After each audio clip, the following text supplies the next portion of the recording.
Assalamualaikum warahmatullahi wabarakatuh. Halo semuanya, nama saya Syifa Nurzabrina dari kelas 11 TKJ 1. Pada video kali ini saya akan memberikan panduan praktis tentang cara pembuatan kabel cross dengan baik dan benar. Tujuan dari video ini adalah untuk menjelaskan langkah-langkah pembuatan kabel cross yang baik dan sesuai standar. Sebelum ke langkah-langkahnya, saya akan menjelaskan sedikit tentang kabel cross bagi kalian yang belum tahu apa itu kabel cross. Jadi, kabel crossover merupakan salah satu jenis kabel jaringan UTP yang digunakan untuk menghubungkan dua perangkat sejenis, seperti komputer dengan komputer atau switch dengan switch.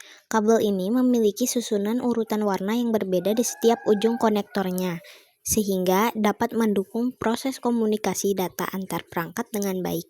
Agar kabel crossover dapat berfungsi optimal, diperlukan ketelitian dalam proses pembuatannya. Ini adalah alat dan bahan yang kita butuhkan untuk membuat kabel cross.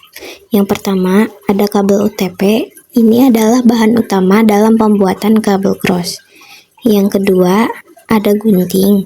Gunting ini berfungsi untuk memotong kabel UTP untuk menyesuaikan panjang kabel yang diinginkan. Yang ketiga, ada kabel stripper. Ini berfungsi untuk mengupas lapisan luar kabel UTP. Yang keempat, ada RJ45. RJ45 ini sebagai konektor untuk menghubungkan kabel UTP ke perangkat jaringan, misalnya komputer, router, atau switch. Yang kelima, ada crimping tools. Fungsi crimping tools adalah untuk mengunci atau mengklip konektor RJ45 ke kabel jaringan agar terpasang kuat. Yang keenam, ada LAN tester.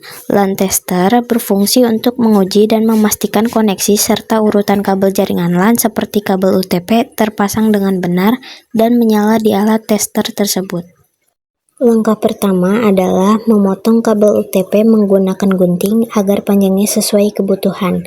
Namun, karena panjang kabel saya sudah pas, maka tidak perlu dipotong lagi. Langkah kedua adalah mengupas kedua ujung lapisan luar kabel UTP menggunakan kabel stripper hingga terlihat 8 kabel kecil di dalamnya. Cara menggunakannya yaitu posisikan pisau kabel stripper sesuai dengan seberapa ukuran kabel UTP yang ingin dikupas lapisan kulit luarnya. Lalu putar perlahan hingga lapisan luar teriris, kemudian tarik untuk melepaskannya. Langkah ketiga adalah memisahkan 4 pasang kabel menjadi 8 kabel tunggal di kedua ujung kabel. Kemudian luruskan setiap kabel dengan hati-hati.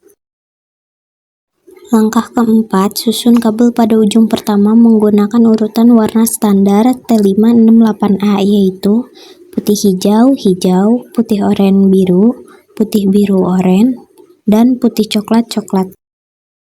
Langkah kelima, potong ujung 8 kabel agar sejajar menggunakan pisau crimping tools.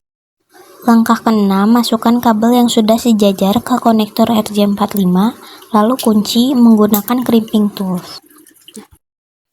Langkah ketujuh, susun kabel pada ujung kedua menggunakan urutan warna standar T568B, yaitu putih oranye-oranye, putih hijau biru, putih biru hijau, dan putih coklat coklat. Langkah ke-8, potong ujung 8 kabel agar sejajar menggunakan pisau crimping tools. Langkah ke-9, masukkan kabel yang sudah sejajar ke konektor RJ45 dengan hati-hati. Pastikan urutan warnanya tidak berubah, lalu kunci menggunakan crimping tools. Langkah terakhir yaitu uji coba kabel yang telah selesai menggunakan LAN tester untuk memastikan semua jalur terhubung dengan benar dan kabel berfungsi dengan baik. Jalankan pengujian untuk memeriksa konektivitas serta memastikan urutan kabel sudah tepat tanpa adanya kesalahan sambungan. Nah, sekarang kabel crossover sudah berhasil dibuat. Kabel ini juga telah melalui uji tes menggunakan alat LAN tester. Dan hasilnya semua lampu indikator dari 1 hingga 8 menyala dengan sempurna. Semoga panduan praktis yang saya berikan tadi bermanfaat bagi kalian semua, serta dapat memberikan gambaran dan langkah-langkah yang jelas sehingga kalian bisa dengan mudah mencobanya sendiri di rumah ataupun di sekolah.